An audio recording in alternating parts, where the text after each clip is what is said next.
Hello there, and welcome to Club Film. Today's return episode is all about Interstellar, which it's been a couple months for me Yes. not seeing this probably. Hello again. How's it Yes. going? Hello. Hi, Tim. It's been a while. It has. This will probably be coming monthly podcast. Maybe more episodes with different people intermixed. But we will see how schedules shape up. But Interstellar. This. Where do we begin with this one? I had no idea what. Let's walk All I into have it to this say is, according to IMDb, it is an 8.8 on the Wow. IMDb scale. So Now that we've had like some time away from it, I feel like this was much better done than like. It's not the same thing as Gravity, but they're both in outer space, and this I think has more long-lasting depth and appeal. I don't know. I think so too. I think Gravity was like a. It's a great first viewing because you're constantly on edge about what's going to Right, happen yeah. to the person. Whereas I think Interstellar, because it deals with like more complex moral themes, it gives you something to chew on. So, plus it's like twice as long as Gravity. It's like 3 hours, right? This is like Close. epic, a Nolan epic here. Yeah. Yeah. So yeah, basically the planet's drying up, and they need to find a new home. Is that basically the It's synopsis? it's less so drying up. It's more so that there's a crop disease that keeps on killing different Okay. food staples. So like Yeah. corn and beans and rice, etc. Yeah. So basically, they have to figure out a different place because Earth is basically just kind of withering away, which Yeah, is that's- interesting. it's What do you crazy think of that as the reason? That the crops were done away? Well, no. As in, like uh, that was the pushing point for the characters to go to interstellar space. Like, what did you think of that being the reason why they had to go? I mean, it's logical, right? I mean, you need to get out of Earth, right? I mean, Yeah, you got to find a new home. You know? it's true. Yeah. It's true. Now, Hmm. let's see. There's so much to this movie. We're not going to be able to dive into all of it. I don't know. I kind of What- want to jump ahead to the man character. Oh, Doctor Man. Yeah. Yeah. If any of you have not seen the movie, you might just want to. I mean, considering we're talking about this early in the episode, you might as well just wait and go see the movie first, and then Yeah. come and see it. So I guess they kept the cast under wraps for this movie for a Yeah. long time, right? Yeah. They didn't want people to know who was in it. Yeah. Well, you know what's sad though is that IMDb always posts like it's very factual. Yeah. So it'll post certain things, and I think that when I check up on stuff just for different Sure. for different reasons, and I think I accidentally realized that Matt Damon was in the movie before. Yeah, so I went in blind. I didn't see a trailer, didn't see anything. Just boom. Yeah. Let's see what it's about. Well, it's interesting because if you look at the way that they talk about Dr. Man, like they will never show a picture of him during the training sessions. But they Yeah. always refer to who Dr. Man is, which I think He's is very reverent, like he's almost a god of scientists kind of thing. well. I mean, can think of his last name in the film. Yeah. It's Man. Man. I mean, like He's the man. He is the man. I mean, you fight against the man. You stick it Yeah. to the man. I liken the scene when he basically betrays Humanity. Cooper, yeah, as the fall of man. Like Yeah. it's almost. I mean, it's very biblical in a sense. Like that shot when they're fighting on the ice planet, and it's a wide shot, and all you see is man taking on Cooper, wrestling him and trying to beat him to the Yeah. ground. That was my favorite shot in the entire film because it simply told me it's like this is mankind's problems. Doesn't matter if we get out of the Earth, get Yeah. off of Earth, we're still going to have these issues of Yeah. greed and pride and Yeah. all these things. But yeah, it's interesting. What did you think of Matt Damon playing him? When I saw him, it's like I know that actor, and then I knew there was something up with him, like something not quite right. Something fried in his Yeah. brain, I guess, when he was Yeah. in cryo. Yeah. I I didn't totally expect to see what was happening though. I knew he'd do something, but didn't quite think that would. Did Just that? Yeah, like was that a shock about how kind of he a just went little to bit, straight up brutality? a little bit, yeah. Here's a And question. then he doesn't know how to land a spacecraft and dock it in, I guess. Well, I think it was they shut off the automatic. Oh, that's right, and he didn't. Yeah, they shut off the automatic locking system. In fact, TARS did, or Case, Mm-hmm. one of those The awesome. robots. Oh, Yeah, we that, can talk yeah, about we that. gotta talk Yeah. to the robot. But yeah, I really liked the whole, like the fact that Mann was so open about what he wanted to do. And this is interesting. Nolan does this a lot with his villains. Is that there's normally one scene that is dedicated to them explaining the reasons why they do things.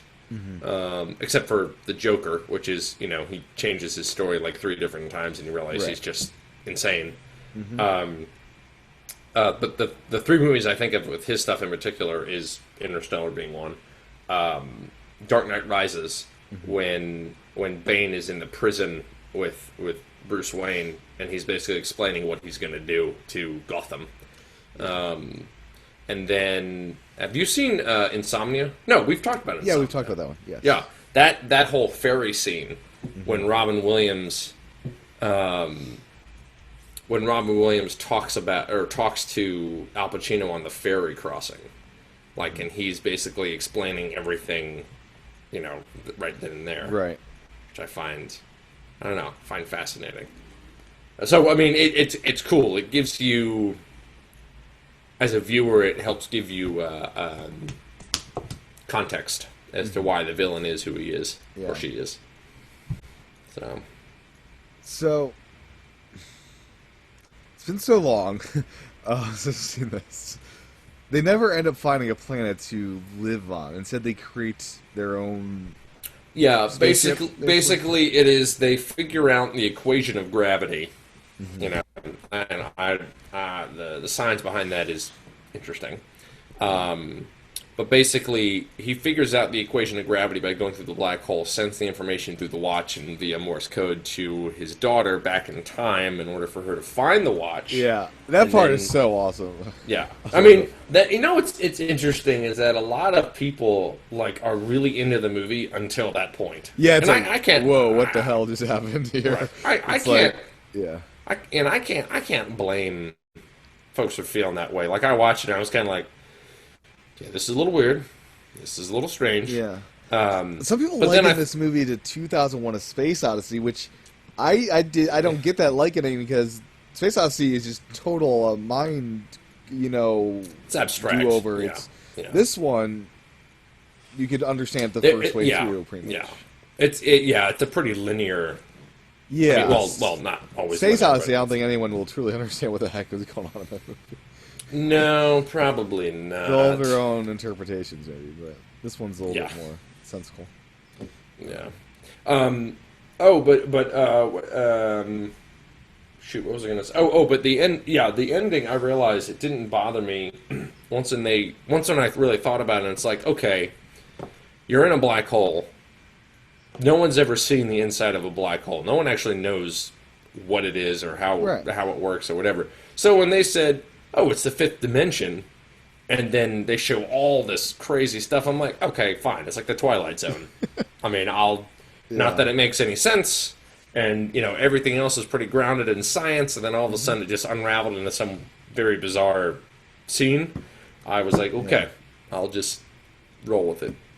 So, but it's I love the music. Love Hans Zimmer's score for that movie. Yeah, I forget the music. No? I'm sure it's great. I forget Sounds like we both need to rewatch it when it comes out. Yeah, we on do. DVD. When's this in iTunes? I think it comes out mid to late March on DVD. Okay. I know right now is about Oscar season for movies coming out on Blu-ray and stuff. A lot of them are on iTunes at this point. Yep. Yep. I need to recommend rewatch Grand them Budapest Hotel to anybody who's listening. I need to see that still. It's a great film. Yeah. It's a lot of fun. So let's talk about the robots. Can we talk about the robots? Yeah. So they're large. Like, you can't have a little tiny spaceship to have these robots. They're like Oh no, huge, they are large and in charge. refrigerator-sized robots. Yep. Well, but they're very packing friendly though. I realized. You know, they'll like fit in the side of. It's like part of the know. console in your car, the little like centerpiece. Right. Exactly. Except it talks to you and is making itself look like a Tetris cube on 4 legs. And I love the how honest you want me to be ratio. It's so great. Well, it's an interesting discussion about. I thought of Wall-E when they were talking about that with the robots and realizing that, you know, because robots are so mechanical, there's a kind of like a logic always involved with robotic, and like it's A plus B equals C all the time. And it was interesting, yeah, talking about like 100% honesty is not necessarily what humans need to hear. No. It's 90%. Because they'll fall apart with the emotions ruining everything. It's interesting. Yeah.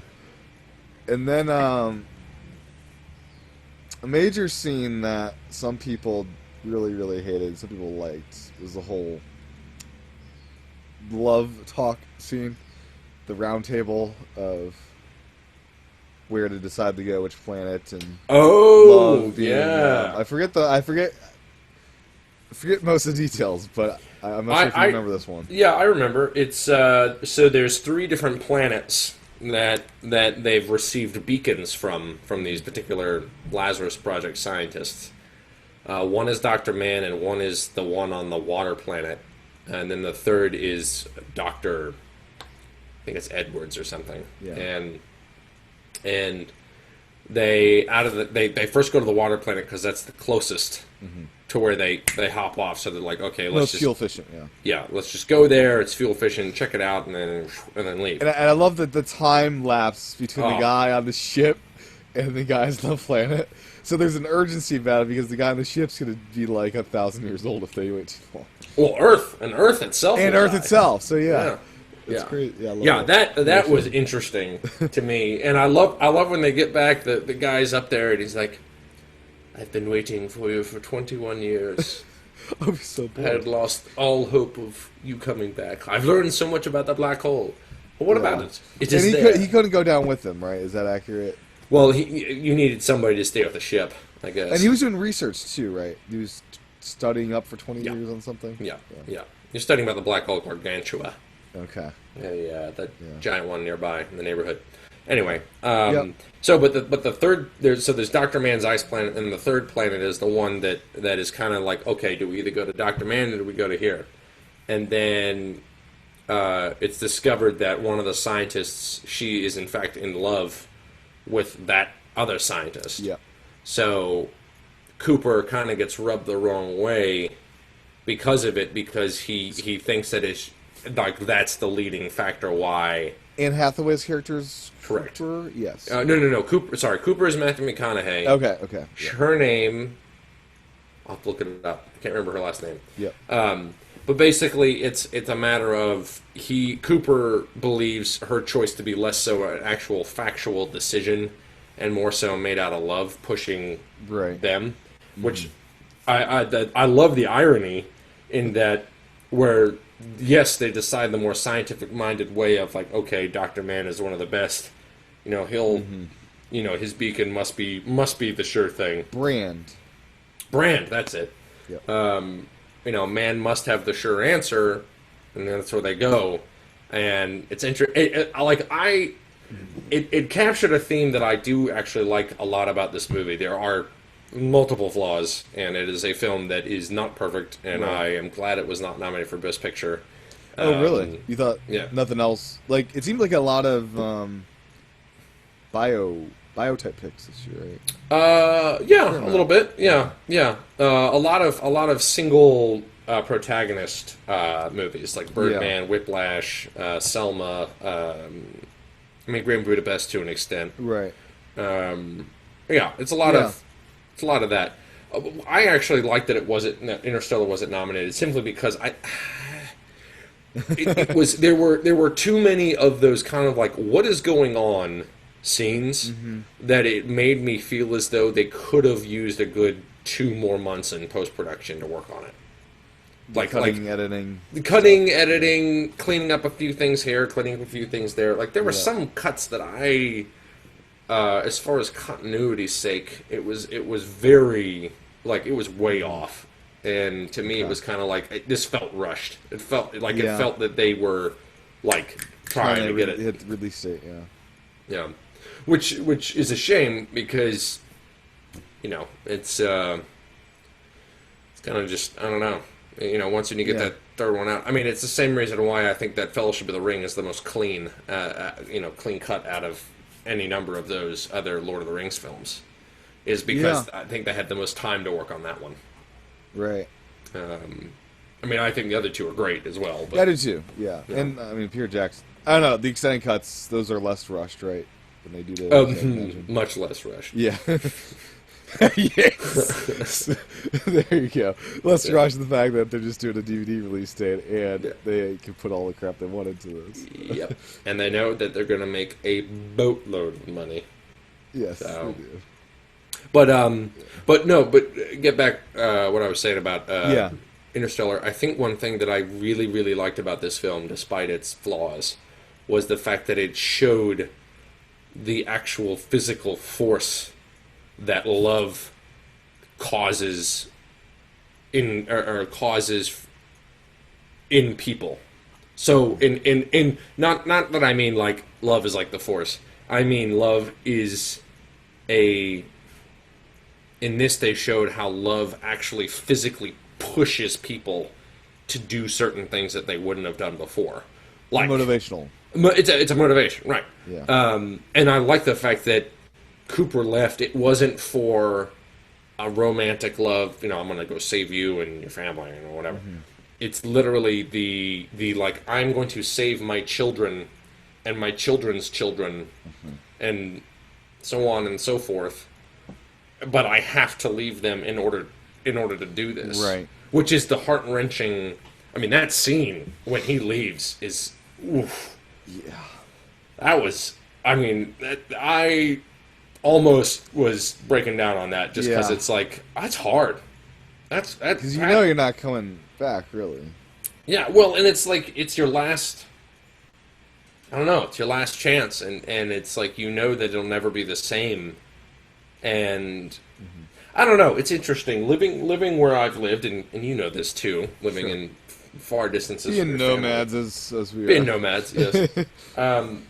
It's hard. It's hard when you live.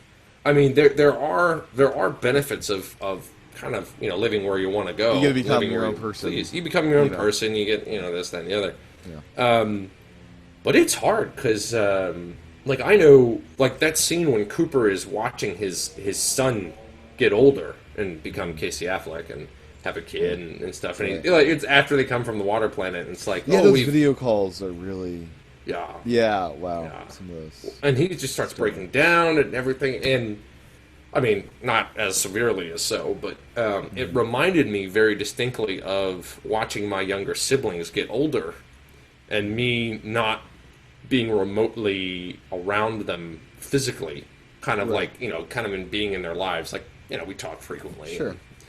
And, we visit when we get the chance. But it is like, it's that sense of like you feel like you've been missing out on a lot. Right. And I think that to me that was what stuck me the most in the film is the fact that it's really about sacrificial love, about not just what we will go in order to like save humanity. It's what we also will sacrifice to save humanity, Yeah. which I think is I don't know. It's interesting. So when they eventually get to the accumulation of all this, where they have the... I'm trying to get to the point where they have this house that they recreated on Right. a place... I'm not sure what you call that. Oh, that it was satellite thing. it's like a space station. Yeah, space essentially. station. Yeah. That is so creepy to me that they recreated the old house, brick for brick and all that kind of stuff. Yeah. It was a little weird. It was a little Yeah. weird, but I get it. Like, I mean, it's the same reason why we, preserve Paul Revere's house. Yeah, I guess so. I mean, it's significant. Now, was that a transplant or a rebuild? Of the house? Yeah. I think a rebuild. Okay. Pretty sure rebuild. Yeah. Yeah, because then they had all the talking heads around in the facility. Yeah, Yeah. that was interesting. Another really strange part was when he talks to his daughter, and her daughter is 90 and he's 40. That'd be so weird. That's strange. That'd be very weird. Yeah. Very strange. But I mean, it is time. When you mess with time travel, you get those weird oddities. So where did he leave off? Did he? I don't even know how he finished. Did he leave that space station and go off in his own adventure again? Well, basically, it was. Went back after Brand, right? Yeah. Yeah. Basically, I guess he kind of realized that he was had fallen in love with her, but also knew that his place. He knew his place wasn't there, I guess, because they had already basically accomplished the mission. He's already a statue, so. Right. Where is he? Dead and gone? No, he's actually younger than us. That's weird. So Brand got stuck. I forget how that all happens. Brand, basically, she went to the other planet. So they get in the black hole and they detach, and then Matthew McConaughey goes in the black hole and then is able to somehow miraculously get home. Which how does that happen? You're in a black hole. Anything can happen. Yeah, sure. And then she takes the ship and is going to goes to the other planet, the other scientist planet. Yeah. That planet is actually breathable. Of course it is. Yeah. Of course. But the guy dies. So she basically has all the building blocks to begin the next civilization of Earthlings there. Yeah. But she's all by herself. So I think it was that realization of Cooper's call felt like he needed to go to the next thing. So he that's where he headed next. Yeah. But yeah, it's interesting. There, I mean, again, there's a lot of themes. There's a lot of themes and depth to it if you want to make. There is.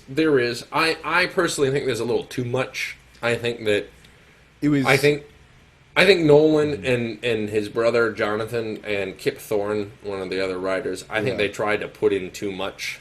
They overstuffed it with. Yeah. I mean, all the themes are cool. Yeah. I like them. I just think that they did too much, and they did the same thing with Dark Knight Rises. Dark Knight Rises should have been 20 minutes shorter, and it would have been, I think, a much better movie. Yeah. So I don't know. I don't know why these last two of his have been just egregiously long. Other than that, he can. Yeah, at this point. So I don't know. I look forward in watching the movie, and I look forward to listening to commentary. I hope he has that with the DVD when it comes out, because I'll get it. It's an experience that I look forward to watching again. Yeah. So. And then you have the crazy scientist back at Earth. I like that character, the Brand's dad. I think it was. Oh, yeah, Michael Caine? Yeah. Yeah, Michael Caine, yeah. Thought that was great. And, I mean, the cast, he had some cool people. He had John Lithgow from the 30 Rock from the Sun, / Dexter. And, / Lord Farquaad. Yes. Yeah, I mean, the cast was great throughout, Yeah. But, Michael Caine's character was kind of cool. And it was kind of, sad that he, died while Brand was out there, I guess. They had a final broadcast, is that right? Or did they just... No, it was Cooper's daughter, who was played by Jessica Chastain when she gets older,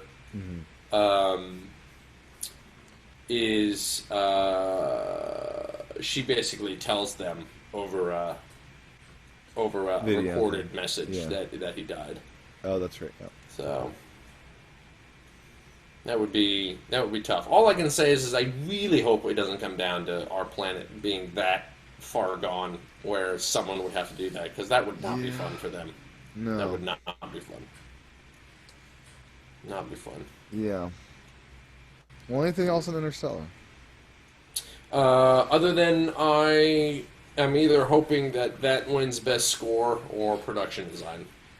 Yeah. Other than that, I'm actually satisfied of what it got nominated for because I think it was too flawed of a piece to really be considered for much else. Not best director.